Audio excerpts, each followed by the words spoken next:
ਨਾਮ ਵਾਹਿਗੁਰੂ ਸਾਹਿਬ ਜੀਓ। ਇੱਕ ਓੰਕਾਰ ਸਤਨਾਮ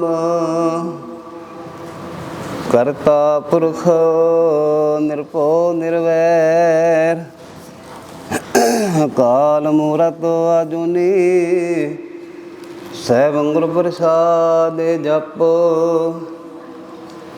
ਆਦਿ ਸਚ ਜੁਗਾਦਿ ਸਚ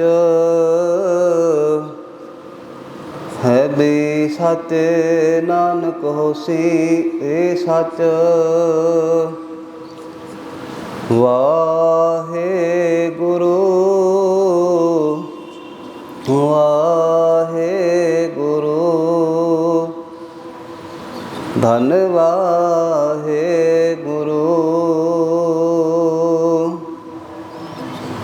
ਕਰ ਕਿਰਪਾ ਪ੍ਰਭ ਰਾਖੇ ਸਭ ਜਨਮ ਜਨਮ ਦੁਖ ਲਾਥੇ। ਨਿਰਭਉ ਨਾਮ ਤੇ ਆਇਆ ਅਟਲ ਸੁਖ ਨਾਨਕ ਪਾਇਆ। ਸਤਨਾਮ ਵਾਹਿਗੁਰੂ ਸਾਹਿਬ ਜੀਓ। ਸੋਰਠ ਮਹੱਲਾ ਪੰਜਵਾਂ। ਪਾਰ ਬ੍ਰਹਮ ਨਿਬਾਹੀ ਪੂਰੇ ਕਾਈ ਬਾਤ ਨਾ ਰਹੀਆ ਉਰੇ।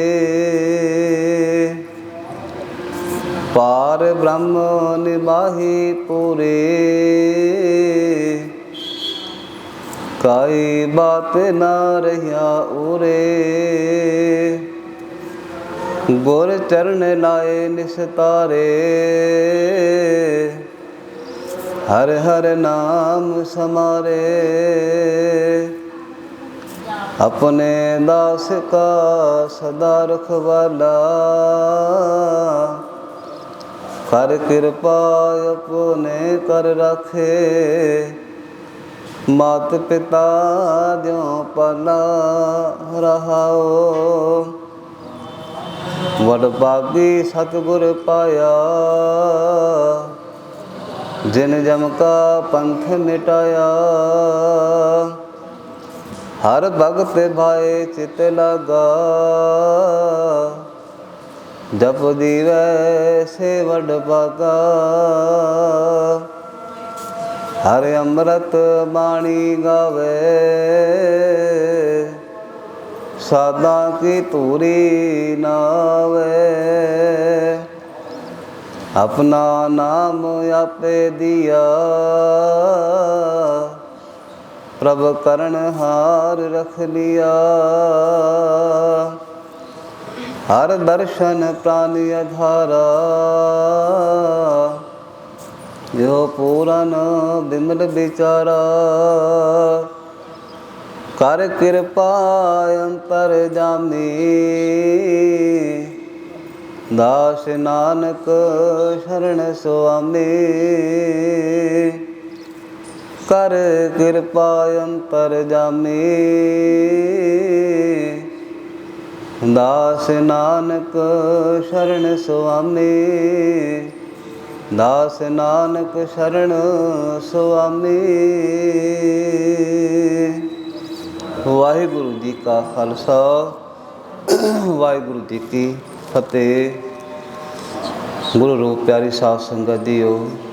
ਧੰਨ ਧੰਨ ਪੰਜਵੇਂ ਪਾਤਸ਼ਾਹ ਸਤਿਗੁਰੂ ਸ੍ਰੀ ਗੁਰੂ ਅਰਜਨ ਦੇਵ ਜੀ ਮਹਾਰਾਜ। ਰਾਗ ਸੋਰਠ 623 ਅੰਕ ਤੇ ਧੰਨ ਧੰਨ ਸ੍ਰੀ ਗੁਰੂ ਗ੍ਰੰਥ ਸਾਹਿਬ ਮਹਾਰਾਜ ਜੀ ਦੀ ਪਾਵਨ ਬਾਣੀ ਅੰਦਰ ਸਤਿਗੁਰੂ ਜੀ ਸਮਝਾ ਰਹੇ ਹਨ। ਪਾਰ ਬ੍ਰਹਮ ਨਿਬਾਹੀ ਪੂਰੀ ਕਾਈ ਬਾਤ ਨਾ ਰਹੀਆ ਉਰੇ। परमात्मा ने पार ब्रह्म ने लाज रखी। कैसी लाज रखी? किसी भी गल की कोई तोट ना रह गई। जो पार परमात्मा ने ਲਾਜ ਰੱਖ ਲਈ, ਆਪਣੀ ਕਿਰਪਾ ਕਰ ਦਿੱਤੀ। ਗੁਰ ਚਰਨ ਲਾਏ ਨਿਸਤਾਰੇ। ਸਤਿਗੁਰੂ ਦੇ ਕਿਰਪਾ ਦੇ ਨਾਲ, ਰਹਿਮਤ ਦੇ ਨਾਲ ਜੀਵ ਪ੍ਰਾਣੀ 'ਤੇ ਗੁਰੂ ਦੀ ਕਿਰਪਾ ਹੋ ਗਈ। ਗੁਰੂ ਦੇ ਚਰਨਾਂ ਦੇ ਨਾਲ ਜੋੜ ਕੇ ਪ੍ਰਭੂ ਨੇ ਨਿਸਤਾਰਾ ਕਰ ਦਿੱਤਾ। ਜੀਵਨ ਦਾ ਸਾਰਾ ਲੇਖਾ ਖਤਮ ਕਰ ਦਿੱਤਾ। ਹਰ ਹਰ ਨਾਮ ਸਮਾਰੇ, ਮਨ ਜੀਵ ਪ੍ਰਾਣੀ ਹਰੀ ਦੇ ਨਾਮ ਦੀ ਸੰਭਾਲ, ਚੇਤਾ ਕਰਨਾ, ਮਨ ਵਿੱਚ ਪਲ ਪਲ ਯਾਦ ਕਰਨ ਦੀ ਦਾਤ ਗੁਰੂ ਦੀ ਕਿਰਪਾ ਦੇ ਨਾਲ ਪ੍ਰਾਣੀ ਨੂੰ ਪ੍ਰਾਪਤ ਹੋ ਗਈ। ਆਪਣੇ ਦਾਸ ਕਾ ਸਦਾ ਰਖਵਾਲਾ। ਸਤਿਗੁਰੂ ਜੀ ਸਮਝਾਉਂਦੇ ਨੇ, ਉਹ ਪਰਮਾਤਮਾ ਜੋ ਹੈ ਆਪਣੇ ਸੇਵਕਾਂ ਦਾ ਹਮੇਸ਼ਾ ਰਖਵਾਲਾ ਹੈ। ਕਰ ਕਿਰਪਾ ਆਪਣੇ ਕਰ ਰਾਖੇ, ਮਾਤ ਪਿਤਾ ਜਿਉ ਪਾਲਾ। ਜਿਸ 'ਤੇ ਕਿਰਪਾ ਕਰਦੇ ਨੇ ਉਸ ਦੀ ਐਸੀ ਰੱਖਿਆ ਕਰਦੇ ਨੇ ਜਿਸ ਤਰ੍ਹਾਂ ਮਾਤਾ ਪਿਤਾ ਆਪਣੇ ਬੱਚੇ ਦੀ ਪਾਲਣਾ ਕਰਦੇ ਨੇ, ਸੰਭਾਲ ਕਰਦੇ ਨੇ। ਅਤੇ ਪ੍ਰਭੂ ਵੀ ਆਪਣੇ ਭਗਤਾਂ ਦੀ, ਸੇਵਕਾਂ ਦੀ ਇਸੇ ਤਰ੍ਹਾਂ ਹੀ ਪਾਲਣਾ ਅਤੇ ਸੰਭਾਲ ਕਰਦਾ ਹੈ। ਰਾਹੋ ਸ਼ਬਦ ਤੋਂ ਬਾਅਦ ਸਤਿਗੁਰੂ ਜੀ ਸਮਝਾਉਂਦੇ ਨੇ, ਵਡਭਾਗੀ ਸਤਿਗੁਰੂ ਪਾਇਆ, ਦਿਨ ਜਮਕਾ ਪੰਥ ਮਿਟਾਇਆ। ਵੱਡੇ ਭਾਗਾਂ ਕਰਕੇ ਸਤਿਗੁਰੂ ਦੀ ਪ੍ਰਾਪਤੀ ਹੁੰਦੀ ਹੈ। ਜਦੋਂ ਸਤਿਗੁਰੂ ਦੀ ਪ੍ਰਾਪਤੀ ਹੋ ਗਈ ਅਤੇ ਜੋ ਜਮਾ ਦਾ ਮਾਰਗ ਹੈ ਉਹ ਰਸਤਾ ਮਿਟ ਜਾਏਗਾ, ਪੈਂਡਾ ਮਿਟ ਜਾਏਗਾ। ਕਿਉਂਕਿ ਜਮਾ ਨੇ ਮਾਰ ਸਾਨੂੰ ਦੇਣੀ ਹੈ, ਕਿਉਂਕਿ ਸਾਡੇ ਕਰਮਾਂ ਦਾ ਫਲ ਸਾਨੂੰ ਮਿਲਣਾ ਹੈ। ਪਰ ਜਦੋਂ ਸਤਿਗੁਰੂ ਜੀ ਦੀ ਕਿਰਪਾ ਹੋ ਗਈ, ਪ੍ਰਭੂ ਦੀ ਰਹਿਮਤ ਹੋ ਗਈ, ਉਹ ਜਿਸ ਜਮਾ ਪਾਸੇ ਅਸੀਂ ਜਾਣਾ ਸੀ, ਰਸਤੇ 'ਤੇ ਜਾਣਾ ਸੀ, ਉਹ ਰਸਤਾ ਹੀ ਮਿਟ ਗਿਆ। ਭਾਵ ਹੈ ਜੀਵ ਸਿੱਧਾ ਪ੍ਰਭੂ ਦੇ ਕੋਲ ਪਹੁੰਚ ਜਾਏਗਾ ਜੇਕਰ ਜੀਵ ਸਤਿਗੁਰੂ ਜੀ ਦੀ ਕਿਰਪਾ ਪ੍ਰਾਪਤ ਕਰ ਲਏ। ਹਰ ਭਗਤ ਭਾਏ ਚਿਤ ਲਾਗਾ, ਜਪ ਜੀਵੇ ਸਿਵੜ ਭਾਗਾ। ਹਰੀ ਦੇ ਚਰਨਾਂ ਦੇ ਨਾਲ ਭਗਤਾਂ ਦਾ ਚਿੱਤ ਜੁੜਿਆ ਰਹਿੰਦਾ ਹੈ ਅਤੇ ਜਪ ਕੇ ਜੀਵ ਸੰਸਾਰ 'ਤੇ ਵੱਡੇ ਭਾਗਾਂ ਵਾਲੇ ਬਣ ਜਾਂਦੇ ਨੇ। ਹਰ ਅੰਮ੍ਰਿਤ ਬਾਣੀ ਗਾਵੇ, ਸਾਧਾਂ ਕੀ ਧੂਰੀ ਨਾਵੇ। ਅੰਮ੍ਰਿਤ ਰੂਪੀ ਬਾਣੀ ਜਦੋਂ ਮਨੁੱਖ ਗਾਏਗਾ, ਜੀਵ ਨੂੰ ਇਤਨਾ ਗਿਆਨ ਹੋ ਜਾਏਗਾ ਕਿ ਮੈਂ ਸਾਧਾਂ ਦੇ, ਸੰਤਾਂ ਦੇ ਚਰਨਾਂ ਦੀ ਧੂਰ ਬਣ ਜਾਣਾ ਹੈ। ਭਾਵ ਹੈ ਇਤਨੀ ਨਮਰਤਾ ਹਿਰਦੇ ਵਿੱਚ ਆ ਜਾਏਗੀ ਕਿ ਜੀਵ ਸੰਤਾਂ ਦੇ, ਸਾਧਾਂ ਦੇ ਚਰਨਾਂ ਦੀ, ਸੰਗਤ ਦੇ ਚਰਨਾਂ ਦੀ ਧੂਰ ਬਣਨ ਨੂੰ ਤਿਆਰ ਹੋ ਜਾਏਗਾ। ਕਿਉਂਕਿ ਮਨ ਨੀਵਾਂ ਹੋ ਜਾਏਗਾ। ਅਤੇ ਸਤਿਗੁਰੂ ਅੱਗੇ ਫਰਮਾਨ ਕਰਦੇ ਨੇ, ਆਪਣਾ ਨਾਮ ਆਪੇ ਦੀਆ, ਪ੍ਰਭੂ ਕਰਨ ਹਾਰ ਰੱਖ ਲਿਆ। ਪ੍ਰਭੂ ਦੀ ਕਿਰਪਾ ਦੇ ਨਾਲ ਜਦੋਂ ਸਤਿਗੁਰੂ ਜੀਵ ਨੂੰ, ਪ੍ਰਾਣੀ ਨੂੰ ਨਾਮ ਦੀ ਦਾਤ ਬਖਸ਼ਦੇ ਨੇ ਅਤੇ ਫਿਰ ਆਪਣੇ ਭਗਤਾਂ ਦੀ ਆਪ ਹੀ ਸਤਿਗੁਰੂ ਜੀ ਲਾਜ ਰੱਖਦੇ ਨੇ। ਆਪ ਹੀ ਆਪਣੇ ਭਗਤਾਂ ਦਾ ਇਹ ਲੋਕ ਅਤੇ ਪਰਲੋਕ ਦੋਨੋਂ ਸਵਾਰ ਦਿੰਦੇ ਨੇ। ਹਰ ਦਰਸ਼ਨ ਪ੍ਰਾਣੀ ਆਧਾਰਾ, ਇਹ ਪੂਰਨ ਵਿਮਲ ਵਿਚਾਰਾ। ਹਰੀ ਦੇ ਦਰਸ਼ਨਾਂ ਦਾ ਪ੍ਰਾਣਾਂ ਵਿੱਚ ਐਸਾ ਪ੍ਰੇਮ ਪੈਦਾ ਹੋ ਜਾਏ, ਆਸਰਾ ਬਣ ਜਾਏ ਅਤੇ ਸੰਸਾਰ 'ਤੇ ਪਰਮਾਤਮਾ ਦਾ, ਬ੍ਰਹਮ ਦਾ ਜੋ ਵਿਚਾਰ ਹੈ ਜੀਵ ਦੇ ਹਿਰਦੇ ਵਿੱਚ ਚੱਲ ਪਏ ਅਤੇ ਫਿਰ ਜੀਵਨ ਆਨੰਦਮਈ, ਖੁਸ਼ੀਆਂ ਵਾਲਾ ਬਣ ਜਾਏਗਾ। ਕਰ ਕਿਰਪਾ ਅੰਤਰਜਾਮੀ। ਜਦੋਂ ਅੰਤਰਜਾਮੀ ਮਨਾਂ ਦੀ ਜਾਣ ਵਾਲਾ ਪ੍ਰਭੂ ਜੀਵ 'ਤੇ ਕਿਰਪਾ ਕਰੇਗਾ, ਦਾਸ ਨਾਨਕ ਸ਼ਰਨ ਸੁਆਮੀ। ਫਿਰ ਜੀਵ ਦਾਸ ਬਣ ਕੇ ਪ੍ਰਭੂ ਦੀ ਸ਼ਰਨ 'ਚ ਆ ਜਾਏਗਾ। ਜਿਸ ਤਰ੍ਹਾਂ ਧੰਨ ਧੰਨ ਸ਼੍ਰੀ ਗੁਰੂ ਅਰਜਨ ਦੇਵ ਜੀ ਮਹਾਰਾਜ, ਗੁਰੂ ਨਾਨਕ ਦੇਵ ਜੀ ਮਹਾਰਾਜ ਦੇ 5ਵੇਂ ਰੂਪ ਕਹਿੰਦੇ ਨੇ, ਸਤਿਗੁਰੂ ਤੇਰੀ ਕਿਰਪਾ ਦੇ ਨਾਲ ਅਸੀਂ ਤੇਰੇ ਚਰਨਾਂ ਦੇ ਧੂਰ ਬਣ ਗਏ। ਸਤਿਗੁਰੂ ਤੇਰੇ ਚਰਨਾਂ ਨਾਲ ਸਾਡਾ ਪ੍ਰੇਮ ਬਣ ਗਿਆ। ਐਸੀ ਦਾਤ ਵੱਡੇ ਭਾਗਾਂ ਕਰਕੇ ਪ੍ਰਾਪਤ ਹੁੰਦੀ ਹੈ। ਕਹਿੰਦੇ ਨੇ ਮੀਆਂ ਮੀਰ ਜੋ ਸੀ ਉਹ ਬਹੁਤ ਵੱਡਾ ਪੀਰ ਸੀ ਅਤੇ ਪਰਮਾਤਮਾ ਦੇ ਨਾਲ ਜੁੜੀ ਹੋਈ ਰੂਹ ਸੀ ਮੀਆਂ ਮੀਰ। ਕਹਿੰਦੇ ਬੁੱਲੇ ਸ਼ਾਹ ਸੀ ਜੋ, ਉਸ ਨੂੰ ਪਤਾ ਲੱਗਿਆ ਹੈ ਕਿ ਜੋ ਮੀਆਂ ਮੀਰ ਹੈ ਉਹ ਪੂਰਨ ਪਰਮਾਤਮਾ ਦਾ, ਪ੍ਰਭੂ ਦਾ ਸੇਵਕ ਹੈ, ਖੁਦਾ ਦੇ ਰੰਗ ਵਿੱਚ ਹਮੇਸ਼ਾ ਰੰਗਿਆ ਰਹਿੰਦਾ ਹੈ। ਅੱਜ ਮਨ 'ਚ ਚਾਅ ਪੈਦਾ ਹੋਇਆ ਕਿ ਚੱਲ ਕੇ ਉਹਨਾਂ ਦੇ ਚਰਨਾਂ ਦੇ ਵਿੱਚ ਅਰਦਾਸ ਬੇਨਤੀ ਕਰੀਏ ਅਤੇ ਕੁਝ ਸਮਾਂ ਉਹਨਾਂ ਦੇ ਚਰਨਾਂ ਵਿੱਚ ਬਤੀਤ ਕਰੀਏ। ਕਹਿੰਦੇ ਬੁੱਲੇ ਸ਼ਾਹ ਜਦੋਂ ਗਿਆ ਹੈ, ਉਸ ਨੂੰ ਨਮਸਕਾਰ ਕੀਤੀ ਹੈ ਮੀਆਂ ਮੀਰ ਜੀ ਨੂੰ, ਅਤੇ ਕਹਿਣ ਲੱਗੇ ਮਹਾਰਾਜ ਮੈਂ ਤੁਹਾਡੀ ਸ਼ਰਨ ਵਿੱਚ ਆਇਆ ਹਾਂ, ਕੋਈ ਸੇਵਾ ਮੈਨੂੰ ਦੱਸੋ ਜੋ ਮੈਂ ਤੁਹਾਡੇ ਚਰਨਾਂ ਵਿੱਚ ਰਹਿ ਕੇ ਕਰਾਂ। ਮੀਆਂ ਮੀਰ ਜੀ ਕਹਿਣ ਲੱਗੇ ਭਾਈ 2 ਝੋਲੀਆਂ ਆਪਣੇ ਗਲ ਵਿੱਚ ਟੰਗ ਲੈ। ਇੱਕ ਝੋਲੀ ਵਿੱਚ ਹਿੰਦੂਆਂ ਦੇ ਘਰੋਂ ਰੋਟੀਆਂ ਮੰਗ ਕੇ ਲਿਆਉਣੀ, ਟੁਕੜੇ ਮੰਗ ਕੇ ਲਿਆਉਣੇ ਨੇ, ਅਤੇ ਦੂਸਰੇ ਮੁਸਲਮਾਨਾਂ ਦੇ ਘਰੋਂ ਰੋਜ਼ ਮੈਨੂੰ ਆ ਕੇ ਇਹ ਤੁਸੀਂ ਦੇਣੀਆਂ ਨੇ, ਇਹੀ ਤੁਹਾਡੀ ਸੇਵਾ ਹੈ। ਕਹਿੰਦੇ ਨੇ 2 ਝੋਲੀਆਂ ਬੁੱਲੇ ਸ਼ਾਹ ਨੇ ਆਪਣੇ ਗਲ 'ਚ ਪਾ ਲਈਆਂ ਨੇ। ਇੱਕ ਪਾਸੇ ਹਿੰਦੂਆਂ ਦੇ ਜੋ ਭੋਜਨ ਮਿਲਦਾ ਸੀ, ਰੋਟੀਆਂ ਦੇ ਬਾਸੇ ਟੁਕੜੇ, ਕੋਈ ਕਿਉਂਕਿ ਸੰਤਾਂ ਭਗਤਾਂ ਨੂੰ ਜਦੋਂ ਵੀ ਘਰ 'ਚ ਆਉਂਦੇ ਨੇ ਆਪਾਂ ਸੋਚਦੇ ਹਾਂ ਕਿ ਕੱਲ੍ਹ ਦੀ ਰੋਟੀ ਪਈ ਹੋਏ ਜਾਂ ਸਵੇਰ ਦੀ ਪਈ ਹੋਏ, ਰਾਤ ਦੀ ਪਈ ਹੋਏ, ਉਹੀ ਆਪਾਂ ਪਾ ਦਿੰਦੇ ਹਾਂ ਉਹਨਾਂ ਦੀ ਝੋਲੀ ਵਿੱਚ। ਕਦੇ ਨੇ ਕਦੇ ਵੀ ਕਿਸੇ ਪ੍ਰਕਾਰ ਦਾ ਕੋਈ ਗੁੱਸਾ ਨਹੀਂ ਕੀਤਾ। ਦੇਖਦਾ ਸੀ ਕਿ ਇਹ ਹਿੰਦੂਆਂ ਦਾ ਘਰ ਹੈ ਅਤੇ ਕਹਿਣ ਲੱਗੇ ਝੋਲੀ 'ਚ ਪਾ ਦਿਓ। ਮੁਸਲਮਾਨਾਂ ਦਾ ਘਰ ਹੁੰਦਾ ਸੀ ਅਤੇ ਕਹਿਣ ਲੱਗੇ ਝੋਲੀ 'ਚ ਪਾ ਦਿਓ। ਕਹਿੰਦੇ ਬਹੁਤ ਸਮਾਂ ਹੋ ਗਿਆ,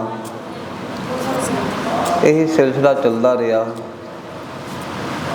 ਜੋ ਵੀ ਉਸਨੂੰ ਘਰਾਂ ਵਿੱਚੋਂ ਮਿਲਦਾ ਸੀ ਲਿਆ ਕੇ ਮੀਆਂ ਮੀਰ ਜੀ ਨੂੰ ਦੇ ਦਿੰਦਾ ਸੀ। ਅੱਜ ਕੀ ਹੋਇਆ ਹੈ, ਘਰੋਂ ਜਦੋਂ ਚੱਲਿਆ ਹੈ ਅਤੇ ਮਨ ਵਿੱਚੋਂ ਗੱਲ ਚੇਤੇ ਭੁੱਲ ਗਈ। ਖੁਦਾ ਖੁਦਾ ਕਰਦਾ, ਵਾਹਿਗੁਰੂ ਪਰਮਾਤਮਾ ਦਾ ਨਾਮ ਜਪਦਾ ਜਪਦਾ ਜੋ ਵੀ ਭੋਜਨ ਦੇ ਰੋਟੀਆਂ ਦੇ ਟੁਕੜੇ ਦਿੰਦੇ ਸਨ, ਇੱਕੋ ਵਿੱਚ ਪਾ ਲਏ। ਧਿਆਨ ਹੀ ਭੁੱਲ ਗਿਆ ਕਿ ਮੈਨੂੰ ਆਪਣੇ ਮੁਰਸ਼ਦ ਨੇ, ਗੁਰੂ ਨੇ ਇਹ ਹਿਦਾਇਤ ਦਿੱਤੀ ਹੈ ਕਿ ਹਿੰਦੂਆਂ ਦੇ ਘਰੋਂ ਮਿਲਿਆ ਹੋਇਆ ਭੋਜਨ ਇੱਕ ਪਾਸੇ ਰੱਖਣਾ ਹੈ ਅਤੇ ਮੁਸਲਮਾਨਾਂ ਦਾ ਘਰੋਂ ਮਿਲਿਆ ਹੋਇਆ ਭੋਜਨ, ਰੋਟੀ ਜੋ ਹੈ ਇੱਕ ਪਾਸੇ ਰੱਖਣੀ ਹੈ। ਅੱਜ ਦੋਨਾਂ ਨੂੰ ਇਕੱਠਾ ਭੋਜਨ ਇੱਕੇ ਝੋਲੀ 'ਚ ਪਾ ਲਿਆ। ਇੱਕਦਮ ਯਾਦ ਆਈ ਜਦੋਂ ਪਹੁੰਚਿਆ ਹੈ ਘਰ ਦੇ ਨੇੜੇ, ਇੱਥੇ ਮੀਆਂ ਮੀਰ ਜੀ ਰਹਿੰਦੇ ਸਨ। ਦਰਵਾਜ਼ੇ 'ਤੇ ਆ ਕੇ ਬੈਠ ਕੇ ਰੋਣ ਲੱਗ ਪਿਆ। ਸੋ ਮੀਆਂ ਮੀਰ ਜੀ ਨੇ ਆਵਾਜ਼ ਸੁਣੀ ਹੈ ਅਤੇ ਕਹਿਣ ਲੱਗੇ ਕੌਣ ਰੋਂਦਾ ਹੈ? ਕਹਿਣ ਲੱਗੇ ਮਹਾਰਾਜ ਇਹ ਤੁਹਾਡਾ ਸੇਵਕ ਬੁੱਲੇ ਸ਼ਾਹ ਰੋਂਦਾ ਹੈ। ਕੋਲ ਆਏ ਨੇ। ਕਹਿਣ ਲੱਗੇ ਕਿਉਂ ਰੋ ਰਹੇ ਹੋ ਬੁੱਲੇ ਸ਼ਾਹ? ਕਹਿਣ ਲੱਗੇ ਮਹਾਰਾਜ ਅੱਜ ਮੈਂ ਪਰਮਾਤਮਾ ਦੀ ਯਾਦ ਵਿੱਚ ਜਦੋਂ ਖੁਦਾ ਖੁਦਾ ਕਰਦਾ, ਪਰਮਾਤਮਾ ਦਾ ਨਾਮ ਜਪਦਾ ਜਪਦਾ, ਵਾਹਿਗੁਰੂ ਵਾਹਿਗੁਰੂ ਜਾਂ ਜੋ ਵੀ ਕਹਿੰਦਾ ਸੀ, ਉਹ ਕਹਿੰਦਾ ਮੈਂ ਗਿਆ ਹਾਂ। ਮੈਂ ਭੋਜਨ ਲੈਣ ਗਿਆ, ਘਰੋਂ ਭਿਕਸ਼ਾ ਲੈਣ ਗਿਆ, ਮੈਨੂੰ ਪਤਾ ਨਹੀਂ ਲੱਗਿਆ। ਉਹ ਸਭ ਕੁਛ ਮੈਂ ਇੱਕੋ ਜਗ੍ਹਾ 'ਤੇ ਕਰ ਬੈਠਾ ਹਾਂ। ਹੁਣ ਮੈਨੂੰ ਸਮਝ ਨਹੀਂ ਆ ਰਹੀ ਕਿ ਹਿੰਦੂਆਂ ਦਾ ਭੋਜਨ ਕਿਹੜਾ ਹੈ, ਰੋਟੀ ਕਿਹੜੀ ਹੈ ਅਤੇ ਮੁਸਲਮਾਨਾਂ ਦੀ ਕਿਹੜੀ ਹੈ। ਸਤਿਗੁਰੂ ਤੁਹਾਡਾ ਹੁਕਮ ਸੀ, हे ਭਗਤ ਜੀ, ਪੀਰ ਜੀ, ਤੁਹਾਡਾ ਹੁਕਮ ਸੀ ਕਿ ਅਲੱਗ ਅਲੱਗ ਰੋਟੀ ਲਿਆਉਣੀ ਹੈ। ਅੱਜ ਮੈਂ ਸਾਰੀ ਰੋਟੀ ਇਕੱਠੀ ਕਰ ਦਿੱਤੀ ਹੈ। ਹੁਣ ਮੈਨੂੰ ਸਮਝ ਨਹੀਂ ਆ ਰਹੀ। ਇਸ ਵਾਸਤੇ ਰੋ ਰਿਹਾ ਹਾਂ ਕਿ ਤੁਸੀਂ ਮੈਨੂੰ ਝਿੜਕੋਗੇ, ਤੁਸੀਂ ਮੈਨੂੰ ਫਟਕਾਰ ਲਗਾਓਗੇ। ਅਤੇ ਕਹਿੰਦੇ ਨੇ ਮੀਆਂ ਮੀਰ ਜੀ ਨੇ ਗੱਲ ਨਾਲ ਲਾ ਲਿਆ। ਕਹਿਣ ਲੱਗਿਆ ਮੈਂ ਜੋ ਸੰਦੇਸ਼ ਤੈਨੂੰ ਦਿੱਤਾ ਸੀ ਉਹ ਅੱਜ ਪੂਰਾ ਹੋ ਗਿਆ।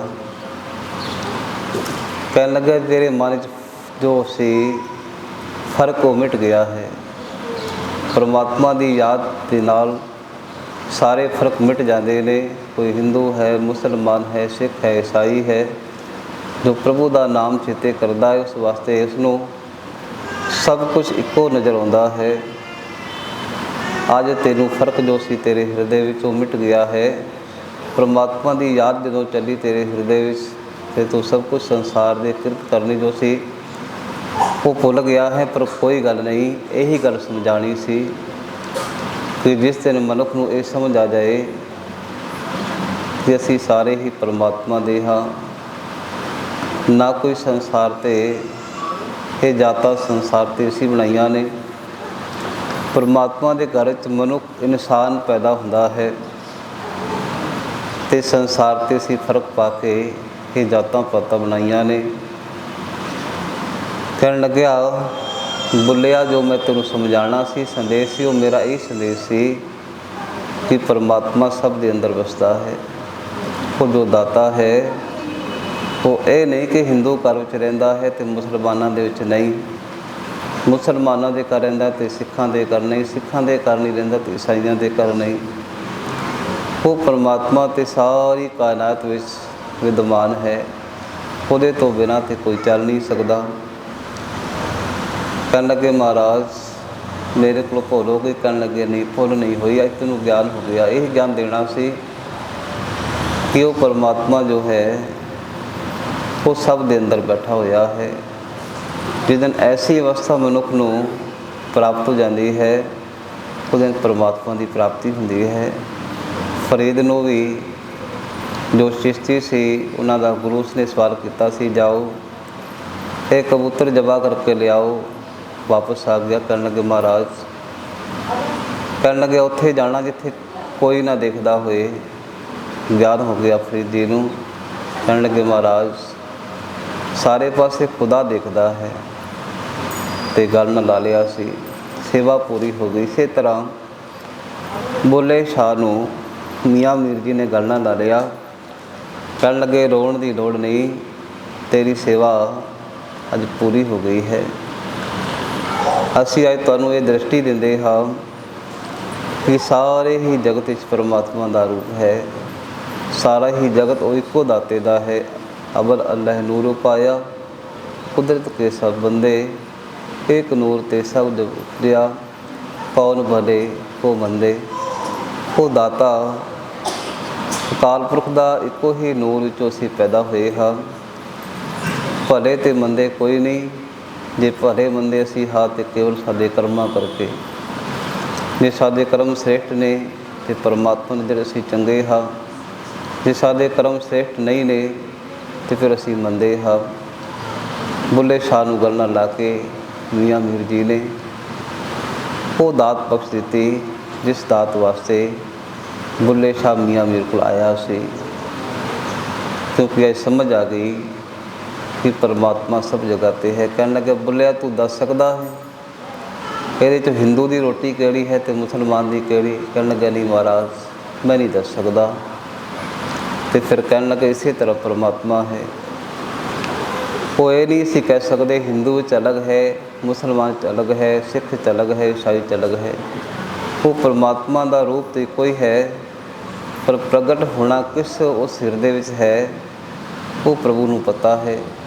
ਕਿਉਂਕਿ ਜਿਸ ਹਿਰਦੇ 'ਚ ਉਹ ਪ੍ਰਗਟ ਹੋਣਾ ਚਾਹੁੰਦਾ ਹੈ ਉੱਥੇ ਹੀ ਪ੍ਰਗਟ ਹੁੰਦਾ ਹੈ। ਅਤੇ ਜੋ ਬੁੱਲੇ ਸ਼ਾਹ ਸੀ, ਸੰਤਾਂ ਦੇ ਚਰਨਾਂ 'ਤੇ ਉਹਨਾਂ ਨੇ ਨਮਸਕਾਰ ਕੀਤੀ ਅਤੇ ਅੱਜ ਉਹਦੀ ਸੇਵਾ ਪੂਰੀ ਹੋ ਗਈ। ਕਹਿੰਦੇ 12 ਸਾਲ ਦੀ ਸੇਵਾ ਸੀ ਉਹਨਾਂ ਦੀ। ਰੋਟੀਆਂ ਮੰਗ ਕੇ ਲਿਆਉਣਾ, ਆਪਣੇ ਗੁਰੂ ਦੇ ਚਰਨਾਂ 'ਚ ਰੱਖਣੀ। ਅੱਜ ਸਾਰੀਆਂ ਰੋਟੀਆਂ ਇਕੱਠੀਆਂ ਹੋ ਗਈਆਂ ਅਤੇ ਗੁਰੂ ਨੇ ਗਿਆਨ ਦਿੱਤਾ ਕਿ ਪਰਮਾਤਮਾ ਹੀ ਸਾਰੇ ਜਗਤ ਵਿੱਚ ਇੱਕੋ ਹੀ ਬੈਠਾ ਹੋਇਆ ਹੈ। ਉਹ ਆਪਣੇ ਜੀਵਾਂ ਦੇ ਕਰਮਾਂ ਨੂੰ ਦੇਖ ਰਿਹਾ ਹੈ। ਜਿਹਦੇ ਮਨ 'ਚ ਫਰਕ ਹੈ ਉਹਨੂੰ ਪਰਮਾਤਮਾ ਦੀ ਪ੍ਰਾਪਤੀ ਨਹੀਂ ਹੁੰਦੀ। ਜਿਹਦੇ ਮਨ 'ਚ ਇਹ ਫਰਕ ਮਿਟ ਗਿਆ, ਅੰਧੇਰਾ ਮਿਟ ਗਿਆ ਕਿ ਪਰਮਾਤਮਾ ਸਾਰੇ ਜਗਤ ਵਿੱਚ ਹੈ, ਉਹ ਕਿਸੇ ਇੱਕ ਸਥਾਨ 'ਤੇ ਨਹੀਂ, ਉਹ 'ਤੇ ਕਿੱਥੇ ਪ੍ਰਗਟ ਹੋ ਸਕਦਾ ਹੈ। ਜਿਸ ਹਿਰਦੇ ਵਿੱਚ ਉਹ ਪਰਮਾਤਮਾ ਚਾਹੇ ਪ੍ਰਗਟ ਹੋ ਸਕਦਾ ਹੈ। ਕਿਉਂਕਿ ਉਸ ਜਿਸ ਤਰ੍ਹਾਂ ਦਾ ਹਿਰਦੇ ਪਰਮਾਤਮਾ ਚਾਹੁੰਦਾ ਹੈ ਉਸ ਤਰ੍ਹਾਂ ਦਾ ਹੋਣਾ ਚਾਹੀਦਾ ਹੈ। ਸਤਿਗੁਰੂ ਜੀ ਦਾ ਵੀ ਫਰਮਾਨ ਹੈ ਕਿ ਹੇ ਜੀਵ ਹੇ ਮਨ, ਕਰ ਕਿਰਪਾ ਅੰਤਰਜਾਮੀ, ਦਾਸ ਨਾਨਕ ਸ਼ਰਨ ਸੁਆਮੀ। ਜੋ ਮਨਾਂ ਦੀਆਂ ਜਾਣਨ ਵਾਲਾ ਪਰਮਾਤਮਾ ਜਿਸ ਦਿਨ ਕਿਰਪਾ ਕਰੇਗਾ, ਉਸ ਦਿਨ ਸਾਡੇ ਹਿਰਦੇ ਦੇ ਸਾਰੇ ਸੰਸੇ ਭ੍ਰਮ ਅੰਧੇਰੇ ਮਿਟ ਜਾਣਗੇ। ਅਤੇ ਕਿਉਂਕਿ ਗੁਰੂ ਦੀ ਕਿਰਪਾ ਦੇ ਨਾਲ ਇਹ ਦਾਤ ਮਿਲੇਗੀ। ਬੁੱਲੇ ਸ਼ਾਹ ਨੂੰ ਪਰਮਾਤਮਾ ਦੀ ਖੁਦਾ ਦੀ ਪ੍ਰਾਪਤੀ ਹੋ ਗਈ। ਸਮਝ ਆ ਗਈ ਕਿ ਗੁਰੂ ਨੇ ਮੈਨੂੰ ਜੋ ਸੰਦੇਸ਼ ਦਿੱਤਾ ਸੀ ਉਹ ਇਹੀ ਸੰਦੇਸ਼ ਸੀ ਕਿ ਸਭ ਦੇ ਘਰੋਂ ਜਾਣਾ ਹੈ, ਭੋਜਨ ਮੰਗਣਾ ਹੈ। ਇੱਕ ਦਿਨ ਐਸੀ ਅਵਸਥਾ ਬਣ ਜਾਏ, ਹਿੰਦੂ ਅਤੇ ਮੁਸਲਮਾਨ 'ਚ ਫਰਕ ਜੀਵ ਦੇ ਹਿਰਦੇ ਵਿੱਚੋਂ ਮਿਟ ਜਾਏ ਅਤੇ ਮਨ ਨੂੰ ਸਮਝ ਆ ਜਾਏ ਕਿ ਪਰਮਾਤਮਾ ਸਭ ਦਾ ਹੈ, ਉਹ ਪ੍ਰਭੂ ਸਾਰੇ ਜਗਤ ਦਾ ਹੈ। ਅਤੇ ਇੱਕ ਦਿਨ ਐਸੀ ਅਵਸਥਾ ਬੁੱਲੇ ਸ਼ਾਹ ਨੂੰ ਮਿਲੀ ਅਤੇ ਪਰਮਾਤਮਾ ਦੇ ਰੰਗ ਵਿੱਚ ਰੰਗਿਆ ਗਿਆ। ਯਤਨ ਕਰਨਾ ਹੈ ਕਿ ਸਾਨੂੰ ਵੀ ਸਮਝ ਆ ਜਾਏ ਕਿ ਉਹ ਪਰਮਾਤਮਾ ਸਾਰੇ ਜਗਤ ਵਿੱਚ ਬੈਠਾ ਹੋਇਆ ਹੈ। ਉਸ ਪਰਮਾਤਮਾ ਨੂੰ ਕੋਈ ਇਹੋ ਜਿਹਾ ਹਿਰਦਾ ਮਿਲੇ ਜੋ ਹਿਰਦਾ ਸ਼ੁੱਧ ਹੋਏ, ਪਵਿੱਤਰ ਹੋਏ, ਜਿਹਦੇ ਮਨ ਦੇ ਅੰਦਰ ਕੋਈ ਕਿਸੇ ਪ੍ਰਕਾਰ ਦਾ ਫਰਕ ਨਾ ਹੋਏ, ਕੋਈ ਸੰਦੇਸ਼ਾ ਭਰਮ ਨਾ ਹੋਏ, ਅੰਧੇਰਾ ਨਾ ਹੋਏ, ਅਗਿਆਨਤਾ ਨਾ ਹੋਏ। ਸਤਿਗੁਰੂ ਐਸੇ ਹਿਰਦੇ 'ਚ ਪ੍ਰਗਟ ਹੋ ਜਾਂਦੇ ਨੇ। ਯਤਨ ਕਰਨਾ ਹੈ ਕਿ ਸਤਿਗੁਰੂ ਸਾਡੇ 'ਤੇ ਵੀ ਕਿਰਪਾ ਕਰ ਦੇਣਗੇ ਜੇ ਅਸੀਂ ਵੀ ਸਾਰੇ ਜਗਤ ਵਿੱਚ ਸਾਰਿਆਂ ਵਿੱਚ ਪਰਮਾਤਮਾ ਦਾ ਰੂਪ ਦੇਖੀਏ। ਐਸੀ ਦ੍ਰਿਸ਼ਟੀ ਗੁਰੂ ਦੀ ਕਿਰਪਾ ਨਾਲ ਮਿਲੇਗੀ, ਕਿਉਂਕਿ ਸਭ ਨੂੰ ਇੱਕੋ ਜਿਹਾ ਦੇਖਣਾ ਬੜਾ ਹੀ ਔਖਾ ਹੈ। ਸਾਰੇ ਆਪਾਂ ਕਹਿ ਦਿੰਦੇ ਹਾਂ, ਆਪਾਂ ਆਪਣੇ ਪਰਿਵਾਰ ਦੇ ਅੰਦਰ ਹੀ ਇੱਕ ਦੂਸਰੇ ਨੂੰ ਅਲੱਗ ਅਲੱਗ ਸਮਝਦੇ ਹਾਂ। ਪੁੱਤਰ ਪਿਤਾ ਨੂੰ, ਪਿਤਾ ਪੁੱਤਰ ਨੂੰ, ਬੱਚੇ ਆਪਣੇ ਮਾਤਾ ਪਿਤਾ ਨੂੰ, ਮਾਤਾ ਪਿਤਾ ਆਪਣੇ ਬੱਚਿਆਂ ਨੂੰ, ਨੂੰਹਾਂ ਅਤੇ ਬੱਚੀਆਂ। ਸਾਡੇ ਮਨ ਦੇ ਅੰਦਰ ਅਲੱਗ ਅਲੱਗ ਤਰ੍ਹਾਂ ਦੀ ਸੋਚ ਹੈ। ਜਿੱਦਣ ਇਹ ਸੋਚ ਹੋ ਜਾਏ ਕਿ ਸਾਰੇ ਅਸੀਂ ਪਰਮਾਤਮਾ ਦੇ ਜੀਵ ਹਾਂ, ਵੱਡੇ ਭਾਗਾਂ ਕਰਕੇ ਅਸੀਂ ਮਿਲੇ ਹਾਂ ਅਤੇ ਅਸੀਂ ਇਸ ਗ੍ਰਸਤ ਜੀਵਨ 'ਚ ਰਹਿ ਕੇ ਪਰਮਾਤਮਾ ਨੂੰ ਚੇਤੇ ਕਰੀਏ ਅਤੇ ਸਾਰੇ ਹਿਰਦੇ ਦੇ ਭਰਮ ਦੂਰ ਕਰਕੇ ਸਭ ਨੂੰ ਅਸੀਂ ਇੱਕ ਸਮਾਨ ਜਾਣੀਏ ਕਿ ਅਸੀਂ ਪਰਮਾਤਮਾ ਦੇ ਭੇਜੇ ਹੋਏ ਸੰਸਾਰ 'ਤੇ ਆਏ ਹਾਂ। ਅਤੇ ਸਾਰੇ ਦਵੇਸ਼ ਕਲੇਸ਼ ਜੋ ਸਾਡੇ ਪਰਿਵਾਰਾਂ ਵਿੱਚ ਹੈ ਉਹ ਸਭ ਮਿਟ ਜਾਏਗਾ। ਆਪ ਜੀ ਵੱਡੇ ਭਾਗਾਂ ਵਾਲੇ ਹੋ, ਆਪਣਾ ਕੀਮਤੀ ਸਮਾਂ ਕੱਢ ਕੇ ਸਤਿਗੁਰੂ ਜੀ ਦੇ ਚਰਨਾਂ ਦੇ ਨਾਲ ਆ ਕੇ ਜੁੜੇ। ਵਾਹਿਗੁਰੂ ਜੀ ਆਪ 'ਤੇ ਕਿਰਪਾ ਕਰਨ ਅਤੇ ਇਸੇ ਤਰ੍ਹਾਂ ਗੁਰੂ ਦੇ ਚਰਨਾਂ ਦੇ ਨਾਲ ਆਪ ਜੀ ਦੀ ਪ੍ਰੀਤ ਬਣੀ ਰਹੇ। ਦਾਸ ਗੁਰੂ ਦੀ ਬਾਣੀ ਉੱਚ ਵਡਿਆਈਆਂ ਕਰਦੇ ਆ, ਅਨੇਕਾਂ ਭੁੱਲਾਂ ਹੋਈਆਂ ਨੇ। ਗੁਰੂ ਅਤੇ ਗੁਰੂ ਦੀ ਪਿਆਰੀ ਸਾਧ ਸੰਗਤ ਬਖਸ਼ਣਹਾਰ ਹੈ, ਬਖਸ਼ ਦੇਣਾ।